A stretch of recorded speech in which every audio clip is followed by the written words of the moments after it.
Spari sot unë do doja të njoftoja për sa i përket finalizimit një lajmi shumë të mirë për gjitha bashkitë në vend. Granti për 20 milion euro është i akorduar nga Emiratet e Bashkuara, tashmë është formsuar dhe shumë shpejt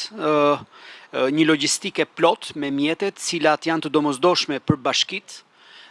për të parandaluar efektet e ndryshimeve klimatike, por në të njëjtën kohë edhe për të përmirësuar infrastrukturën sidomos në zonat rurale. Ky është një lajm shumë i rëndësishëm për to. Ndërkohë, ajo çfarë sot besoj që po ashtu për bashkitë është një lajm shumë i rëndësishëm, është programi kombëtar i parkimeve. Ky është një program i cili do të prekë sidomos zonat urbane dhe bashkitë cilat janë të prekura nga flukset turistike. Është një program i cili do të evidentojë të gjitha kapacitetet që janë territor për ndërtimin e parkimeve të reja. Këto mund të bëhen edhe në bashkëpunim me sektorin privat. Ky program në thelbin e vet do të rrisi funksionalitetin e qyteteve dhe në njëjtën kohë përmirësojë cilësinë e jetesës qytetarëve, sidomos kur flasim për zonat urbane. Po ashtu ditën e sotme kemi kaluar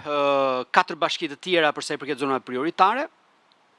dhe paketa e maleve vazhdon të jetë në fokus të punës bashkive. Vetë treguesi ku javë pas jave ne miratojmë zonat prioritare të bashkive të cilat akoma si kanë miratuar, tregon shumë mirë edhe kërkesën dhe kuptimin e kësaj paketes nga vetë bashkia dhe aq më tepër nga qytetarët që janë të interesuar për të përfituar nga kjo mundësi reale dhe e cila është shumë e qartë për sa i përket kategorive që mund të përfitojnë dhe çfarë mund të bëhet me këtë mundësi në territor. Qeveria është e fokusuar që paketi e maleve të mbulojë gjithë territorin në vend dhe patjetër ato kategori të cilat mund të përfitojnë sipas ligjit të kenë mundësi që të zhvillojnë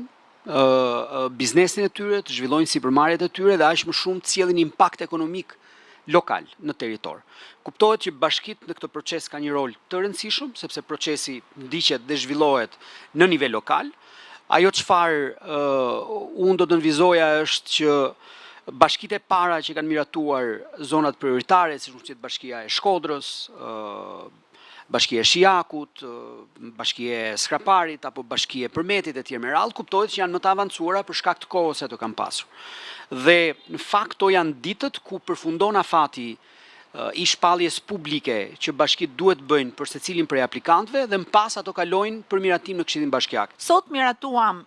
një vendim të Këshillit Ministrave që e mbështet dhe mbështet dhe një dëshirë shumë të madhe të prindërve që koha që fëmijët kalojnë në shkollë të jetë përtej orarit të detyrueshëm dhe të zihet edhe me shumë aktivitete të tjera të cilët nuk janë më pak të rëndësishme përkundrazi të kombinuara me programin e detyrueshëm, por edhe nëpërmjet zbavitjes janë programe që edukojnë, por edhe i edukojnë talentet, i kënaqin gjithë shijet estetike. Kjo pjesë e programit duhet edhe të mbështetet financiarisht. Kjo është arsyeja sepse sot Këshilli i Ministrave vendosi që të dyfishoj honorarin me cilin shpërblehet këto orë jashtë mësimit të detyruar në shifrën 10.000 lekë të vjetra për orë për 60 minuta. Ishte e parashikuar 5 dhe kemi mbritur në 10 dhe jo vetëm kaq, por e hapim listën e bashkëpunëtorëve, jo vetëm me mësuesët që janë brenda sistemit shkollor, të cilët mbasi kanë kryer orët e detyrueshme, ndoshta nuk kanë dhe energjinë e duhur për të vazhduar dhe 2-3 orë të tjera, por e hapim këtë listë tashmë me këtë vendim për mësues që janë pension, por janë aktiv dhe kanë dëshirë të jenë pjesë e këtij programi, për